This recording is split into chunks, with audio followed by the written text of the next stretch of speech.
All right, we're live. Welcome back to Bambu Batu, Bamboo Dialogues. Very pleased today to have with us Daniel Halman from The Hague in the Netherlands. We're going to be talking about bamboo, bamboo building, bamboo projects in Africa. And if you like bamboo, definitely subscribe to my channel, visit the website, bambubatu.com, hundreds of free articles. I got about 100 videos here on YouTube now. Lots of uh, excellent content, if I may say so myself. So check it out, and thanks for your support. Daniel, welcome. Really nice to talk with you. We've been we met about a year and a half ago, maybe, I don't know, because of our common interest in bamboo. And it turns out we're also really interested in bamboo and project development in Africa. And so you've been doing a lot of work in Senegal. You can tell us a little bit how you got into that, how you got started. Sure. I'm Daniel Halman. I studied architecture in TU Delft, so I'm recently graduated. And during my studies, I've been experimenting with vernacular materials, which means that you use materials which are found on location and on site. I have a bit of African ancestry, so I got really interested in architecture in particular West Africa. So I got really inspired, found out that they grow bamboo here. Also, I'm out working a lot with earth, so in particularly rammed earth, which is very sustainable, doesn't have a high carbon footprint. I love nature. I also did 6 months of biology, and I'm trying to combine these two disciplines to make better built environments for both people and the planet. I like to emphasize as for both of them. Yeah, for bamboo, I'm mainly focusing on greenhouses.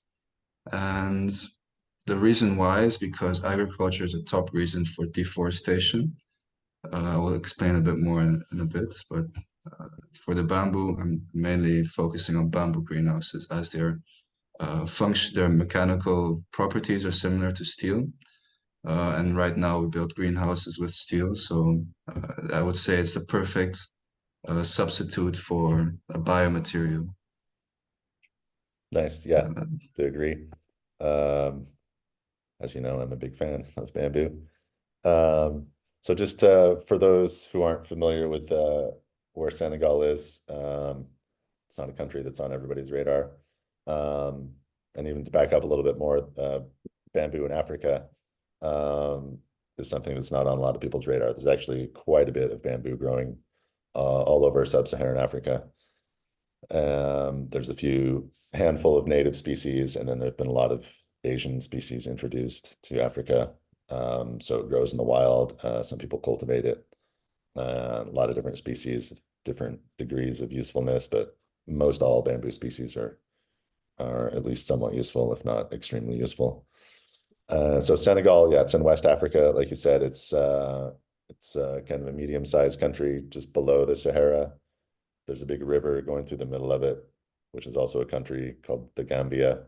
So, as I understand, if you're north of the Gambia, the northern part of Senegal is pretty dry, like Sahel region on the border of the Sahara. And if you're below the south of the river, you're getting more subtropical, where you're more likely to find bamboo. Although there are native like desert not desert, but like dry, like Sahel region, native bamboo species. So you're working more in the southern part. Is that correct? no, I will be working close to Dakar, Okay. because like you said, the northern part of Senegal is part of the Sahel region, which Mhm. is a semi-arid region. And here, during the past centuries, there's been a lot of agriculture. And because of Dakar being such a big city, they need food. So around the circumference of the city, so it's actually a port city.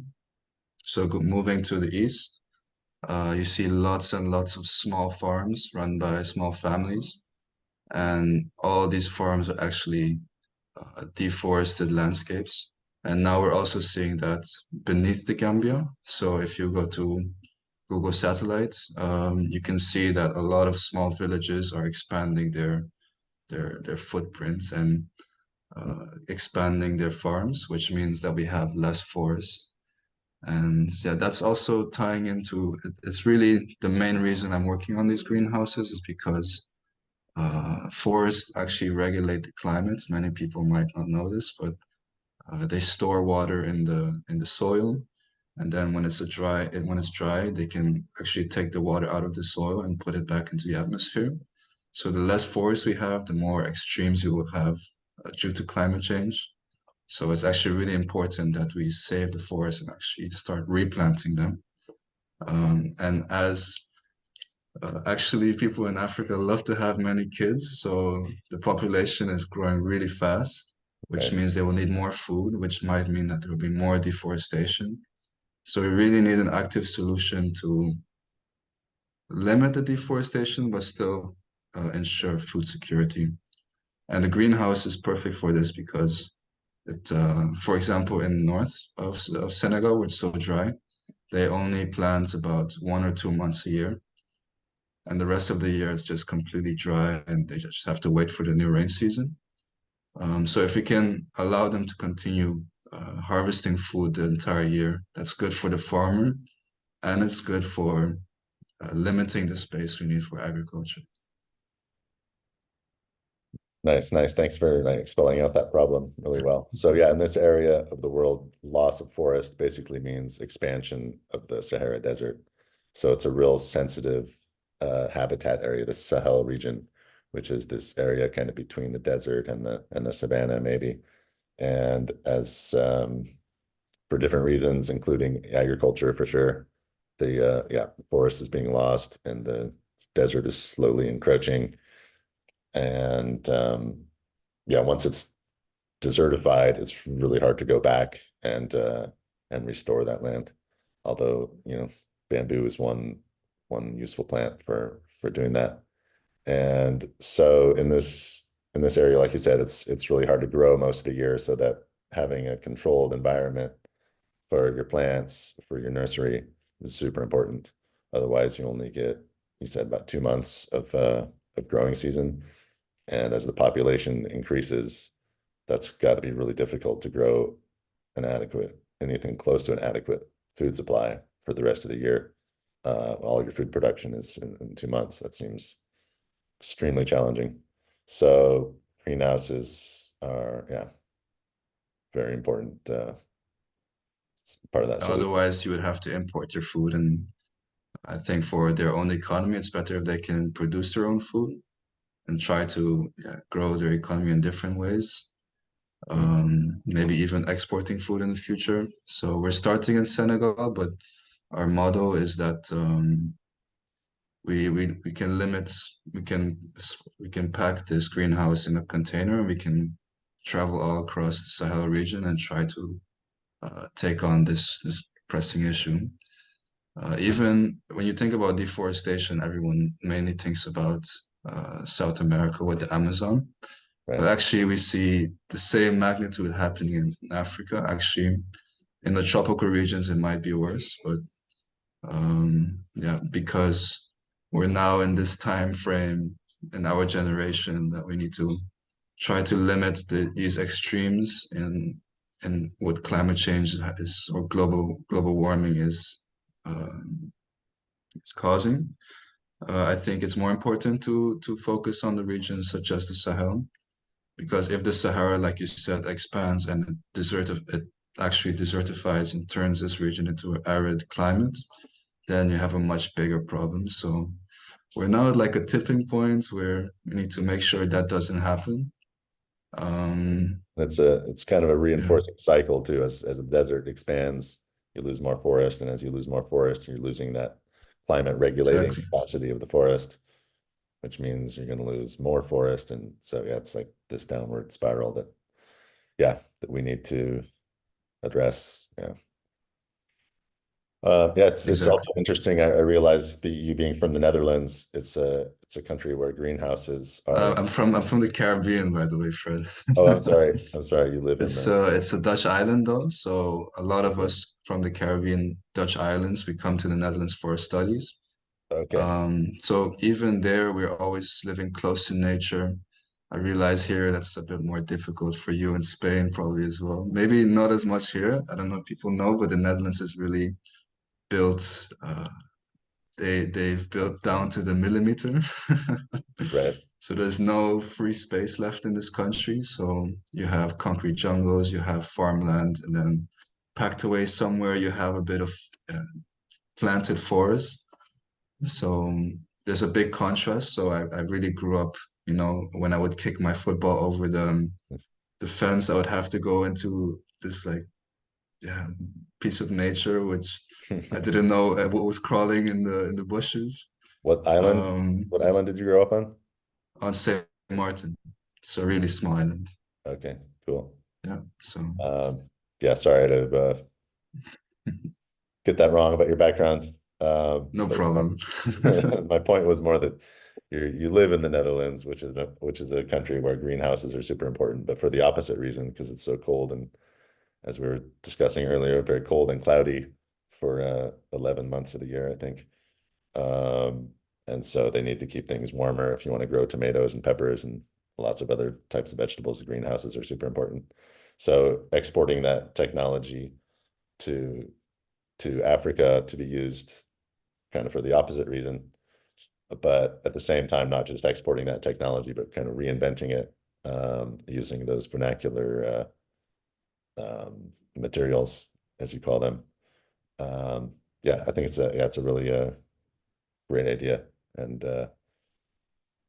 yeah, it's really super interesting for a lot of reasons, and the benefits of it are great for many reasons, addressing the deforestation, the food security, job creation locally, using the right materials with a lower carbon footprint, lower price. Um, I think we discussed that before, the cost of bamboo versus steel in a place like Senegal. It makes it just so much more of a realistic option for them to invest in these greenhouses.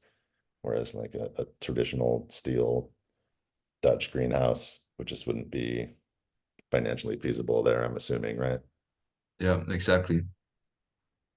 Yeah, the Dutch are actually they've really mastered this industry, Mm. and they're producing up to 2000 or 2500% more than they would in a conventional setting, so where you have monoculture farming, which is yeah, it's crazy how much more you can harvest in a greenhouse. Um, but like you said, now they're using steel and glass, and the glass is for insulation. So yeah, it's catered to the climate in the Netherlands where it's so cold. But if you're going to build greenhouses in a place where it's extremely hot, you need to rethink the whole structure, the whole model, how you cool instead of heat, how you deal with lighting, for example. So there's small changes, and I hope in the future that the Netherlands will also start to use bamboo greenhouses because, again, many people don't understand that steel has extremely high carbon footprint. So to heat the steel, you need very high temperatures, which are being warmed with fossil fuels. So actually, if we want to think about net zero economy, we have to rule out concrete and steel, which is really difficult. Yeah, But we need to start somewhere. for sure. Um, yeah, that'd be great to see more bamboo greenhouses in the Netherlands as well. There's Yeah. quite a bit of bamboo not growing in the Netherlands so much, but there's a lot of bamboo industry in the Netherlands, a lot of bamboo importing from the former Dutch imperial empire, I guess, Indonesia and all the other tropical islands that the Netherlands empire once covered. So they have quite a bit of bamboo flowing through the Netherlands.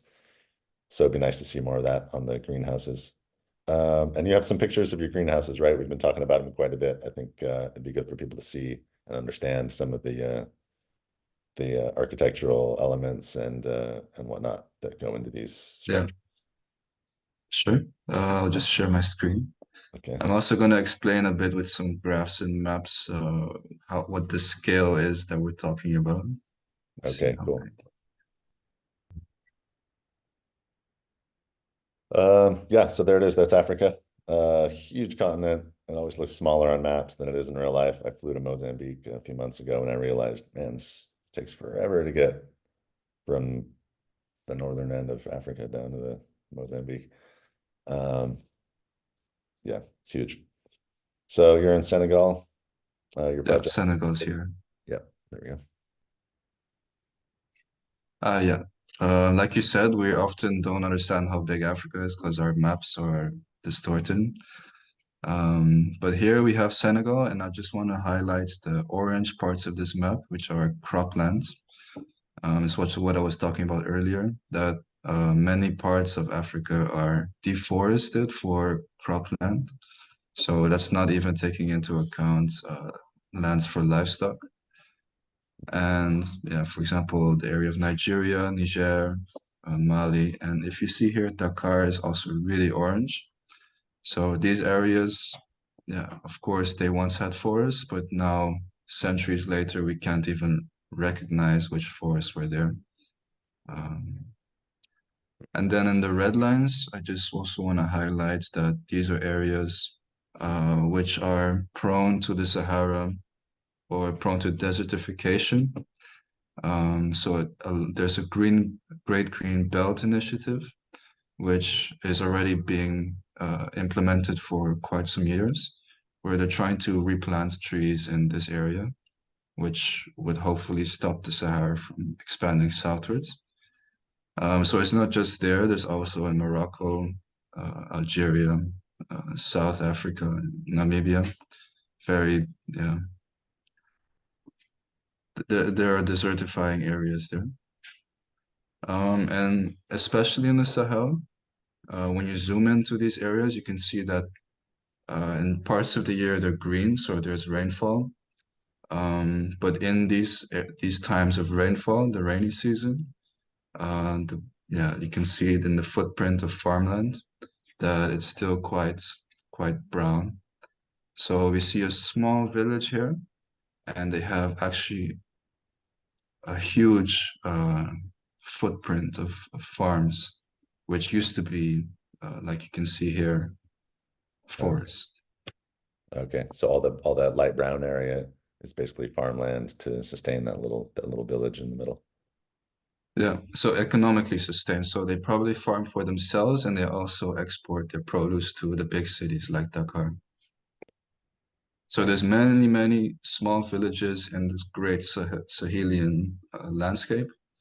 And probably they send all their produce for a higher price to the big cities. And of course, that makes sense in their economics. But the vision I want to realize is that we can minimize all this space into smaller greenhouses and allow this forest to get reintroduced into the lands they once used as their farmland. So So just the greenhouses are 2,500% more efficient than roughly, that's really the maximum. okay. If you compare, if it that's from a study in the Netherlands.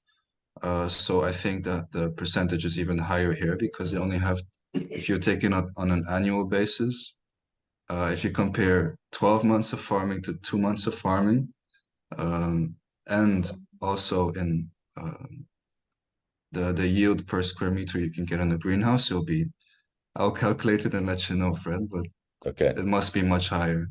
Okay. But based So on that number, 2,500%, that means that if you have 1 acre of greenhouse, that would produce as much as 25 acres yeah, outdoors, right? That's what that means. basically, yeah. Yeah, so this is for one specific situation. The percentage will vary on the Right. place and the crop, of course, that you grow. This was calculated for tomatoes.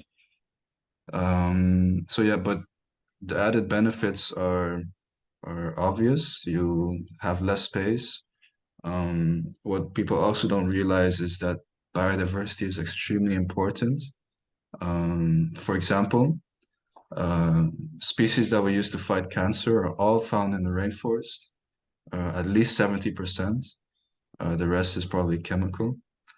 Um, but if we're going to continue losing our rainforest, then that means that we won't have this battery of um, or this reserve of plants that we can use to help ourselves, us as human beings. I said it was for people and for the planet. Mhm. And actually, only 1% of the species in rainforest so far have been properly analyzed by specialists like biologists. So there's much more we can find out in the future. For example, they found one species of fungi which can decompose plastic. Right. And like I was saying, there's only 1% which has been properly analyzed so far. So we need to make sure we can save these ecosystems. And that's really the core of the mission that I have with my team. And yeah, the way we do this is by building greenhouses. So we have our first design, It's which is inspired by a lotus. And let me just explain a bit what it means. So you have the phyllotaxis code. So nowadays in architecture, we use a lot of algorithms to build and to model. For example, this is based on the Fibonacci sequence, which is based on an algorithm which was made by nature. So yeah, for example, if you have a flower shoots out a new petal every 135 degrees, I believe, or it might be in that range. And that's the perfect way to distribute their petals to receive sunlight, or uh, it's right. not sunlight, but to use space. So we're using the same code made by nature. Um, and Nice. then, for example, in this video, you can see that you can change the amount of petals that you have. And then we want to use this because bamboo is not steel and it's not concrete. You have to design bamboo with its mechanical properties in mind. So the roof we will make out of a mesh. So a bamboo like steel, like a fence, like a steel mesh fence, works really well because they work in tensile strength. So when you push on the fence, you realize it will bounce back, right? Right. That's because the tensile strength will put it back in place. So we're using the same ideas that you use in steel, just substituting the steel for bamboo, and also using a structure which has been invented by nature. So I hope Nice. people can Best, agree that best of this both worlds. greenhouse looks also a bit nicer than the typical greenhouse. Um, Yeah.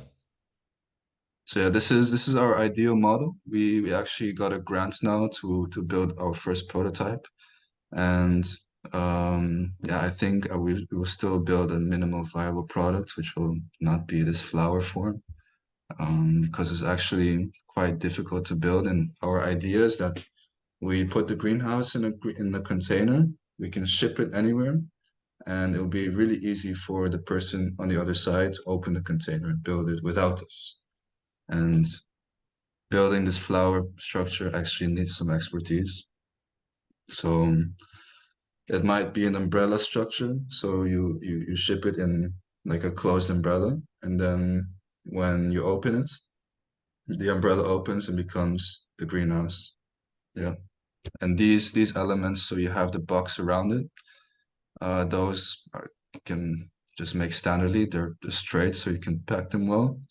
But yeah, the flower is beautiful, but it's not functional. So we have to reconsider the design. But that's part of the Okay. architectural process of design.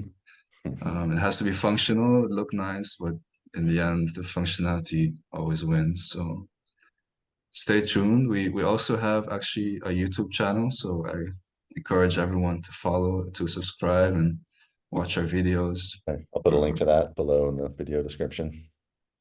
Thanks, Fred. And yeah, we're really in the beginning phase, so we're building the first product. Hopefully, it will work as we modeled it. Of course, it will work, period. But we want to reach these really high efficiencies, which means we need a closed environment. So many greenhouses in West Africa now are not closed; they're actually just covered, um, Shade, basically. shaded. But there's a rule of thumb in the greenhouse sec in the horticulture sector that 1% less light is 1% less yield. So we don't want to shade actually, we want to cool. So what the shading does, it actually cools the the space for the plants. But we want the light, we just don't want the heat that comes with the light. So we need to find ways to cool the greenhouse, which is possible. It's proven technology. Actually, everything is proven technology. We just need to implement it and find a way for it to be affordable because now we can take a Dutch greenhouse, bring it to Senegal, and it will work because the climate regulation it will just cool the greenhouse. It's just too expensive. Right. So that's why we're choosing bamboo. We're gonna choose other. We're actually designing everything with a passive climate design, which means that you don't need the difference between active and passive design. Climate design is that with passive, you're using natural elements to cool your building or your greenhouse. And active cooling is, for example, when you turn on the heater, Right. when you turn on the AC, you're using energy to cool or to heat. So if we can find ways to use, for example, wind or cooling through evaporation, there's many other examples. If we can use those principles, one, we can reduce the cost of cooling, and two, which is the best part, we can reduce the energy we need to put into this greenhouse. So Right. yeah. So are you heading to Senegal soon to install the first prototypes or Yep. plan? Yeah, I'll be there on the 8th of January, so in about 2 weeks, and I'm going to be settled there. So yeah, I'm not going to be based anymore in from the Netherlands. I really see myself also living there and doing Nice. these projects. We have other projects as well, but this one is really inspiring for just for the fact that we can reduce forest deforestation Yeah, and super important. help people.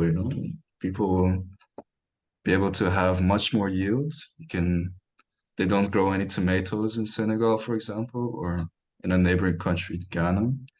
Mhm. If we can introduce cheap greenhouses, then they can supply their own needs for tomatoes, which is a big part of the food that they make. Okay. So, yeah, It's a big part of their diet, even though it's all imported. exactly. Yeah. Yeah, there are some greenhouse initiatives in Ghana already, but they're all steel poly houses. We're likely going to start also using um, plastic plastic coverings. I don't like it because it's based on fossil fuels, Yeah. but we actually need more funding to find the alternative because you can make bioplastics these days. We just need to find cheap ways to do it. Maybe we can use recycled plastic. That'd be great. I can imagine that recycled PET bottles would work well as plastic covering. But we need to research all these things and we need the machines to make it. We need, yeah, we don't, we're not there yet, but we will be in about a year's time. Nice. There's So a lot of elements that go into building a greenhouse that's truly green. I think most people, including myself, have never really thought through that whole the whole life cycle of a greenhouse and all the different components. And yeah, it's super interesting. And yeah, if I may ask, where's the bamboo coming from for these structures? Is it local bamboo, or are you having to bring the bamboo from elsewhere? I think we're gonna source the bamboo from the south of Senegal. Okay, so So we'll probably bring it there by boat because the Gambia has bamboo, I've understood, and in the mhm. south of Senegal they actually so the picture I showed you earlier is in the south of Senegal. So there's lots of areas which can be reforested. Part of yeah, if we're going to have a running company, then we're going to build greenhouses, but we're also going to reforest. And part of that reforesting will include bamboo.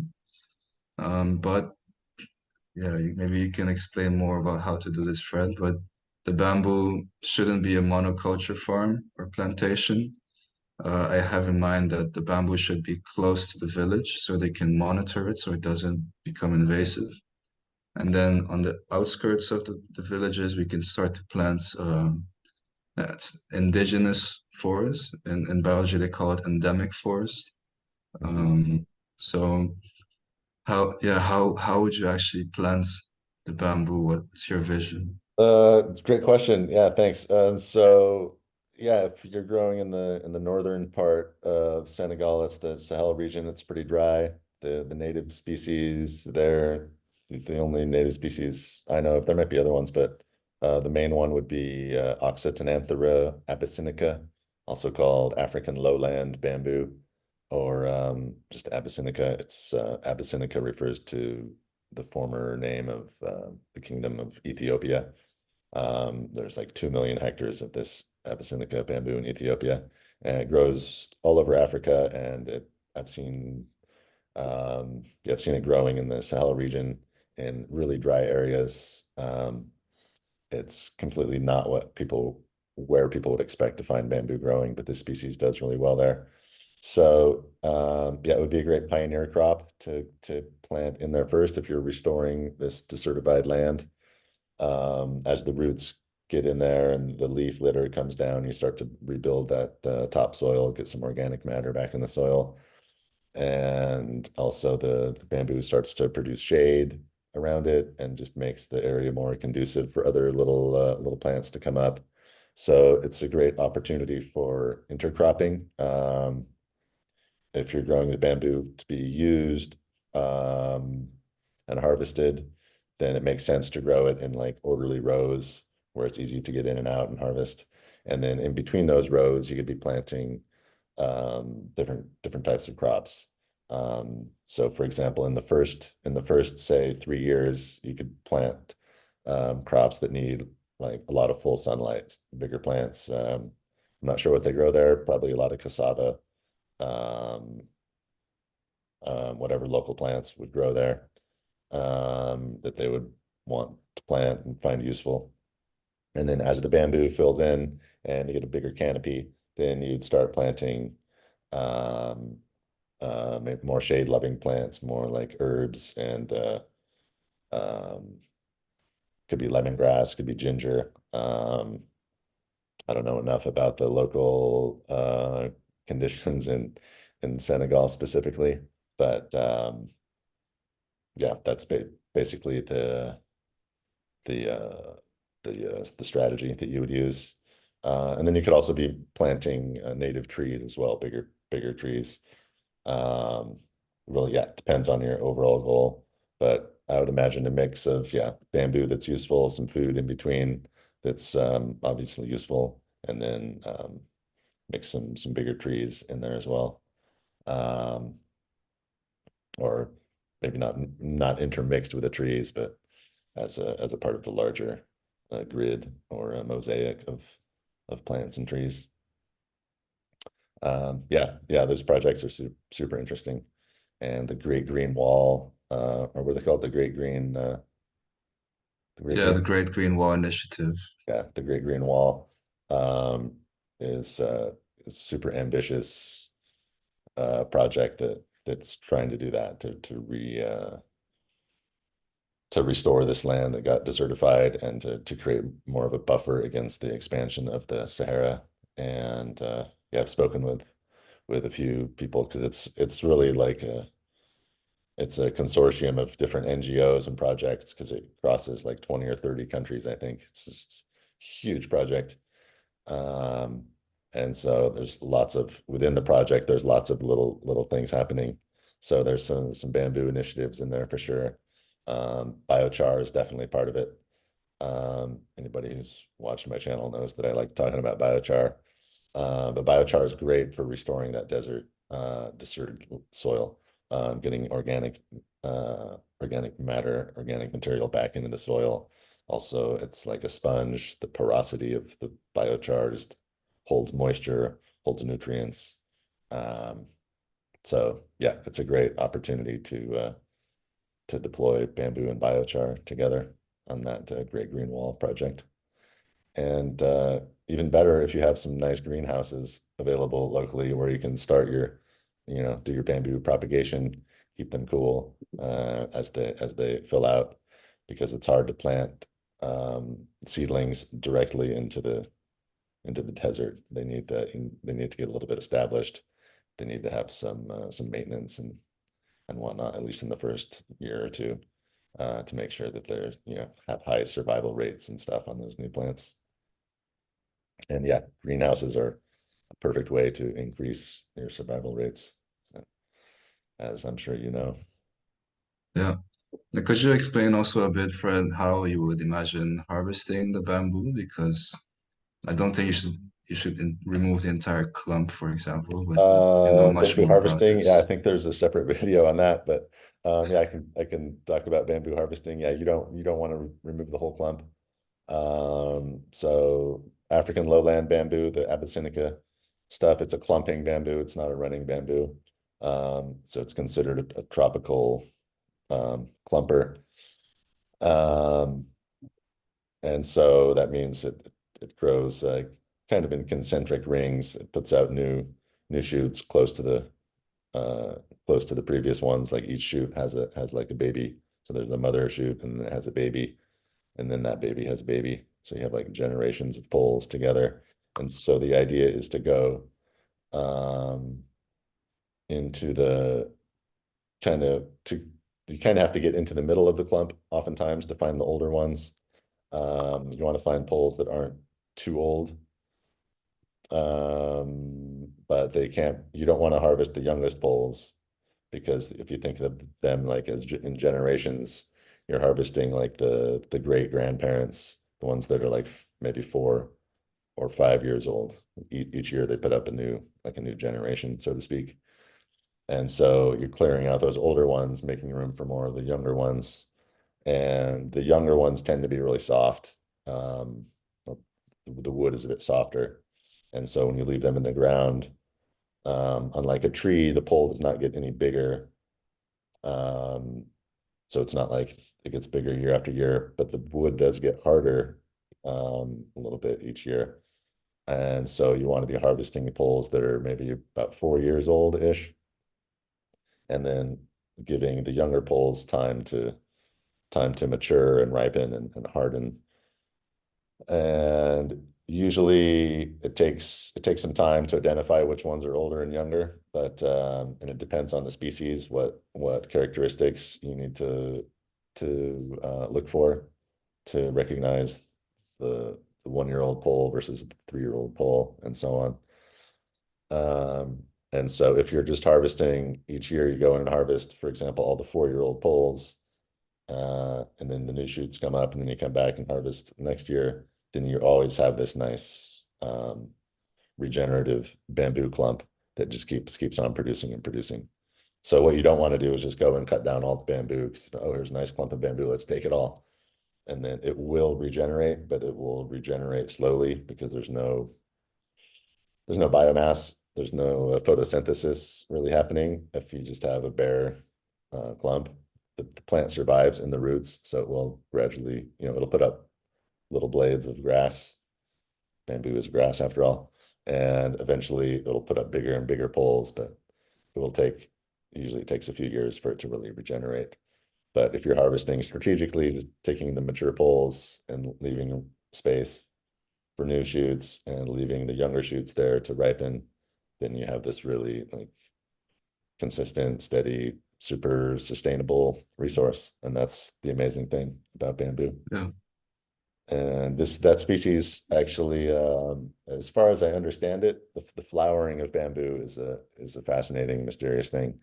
But I believe Abyssinica bamboo flowers fairly frequently. Some bamboos only flower like 100 once every 100 years or something, and then they'll die.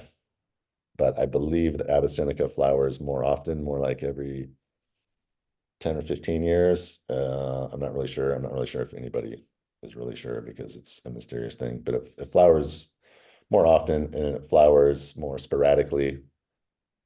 And so one plant might be flowering this year, this plant's flowering next year, as opposed to some bamboos where they all flower at once. So it flowers sporadically, so different ones are flowering, and they're actually pretty successful at propagating with the seeds, which is an interesting thing. Most bamboos, they just spread with the rhizomes, and the seeds come very rarely, and often they're not viable.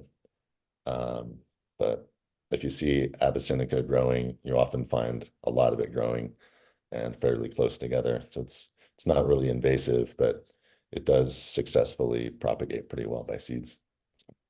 I mean, I could go on and on about Abyssinica. It's a fascinating species of bamboo. Yeah. But I think there are other videos on that if you want to read about it on my website as well. There's articles about Abyssinica.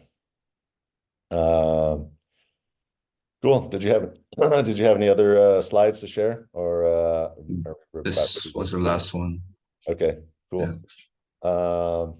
Well, thanks for sharing. Your project sounds amazing. I'm going to look forward to following up and seeing how the prototypes work out and what new innovations you come up with. And yeah, there we go. It's been a real pleasure having you here, my friend Daniel, Thanks, friend. who's not from the Netherlands. He's only being there. Yeah. We're Uh, looking forward to have you visit us in Senegal, friend. You can use your expertise and I think it would be nice to also see this project grow into what we discuss now yeah, I'd love to come check it using out. your help. Yeah. Yeah, maybe we can do some workshops there, um, train local people on, yeah, how to propagate, how to harvest, um, how to utilize, how to cure their bamboo poles, all those different topics. Um, yeah, it's great knowledge that's not so widely available in many parts of the world. So we're doing more of those types of workshops. So it'd be great to do that in Senegal. Yeah. And yeah, we'll put links down below to other videos and your website. Do you have a website for your greenhouses yet? Yeah, not yet, but we just have the YouTube and the Okay, Instagram. So okay, we'll link to that. in the future. Nice. All right, Daniel, it's been a pleasure speaking with you. And until next time, Likewise. Thank you for having me, Fred. It all was a right, pleasure. cheers. Thank you.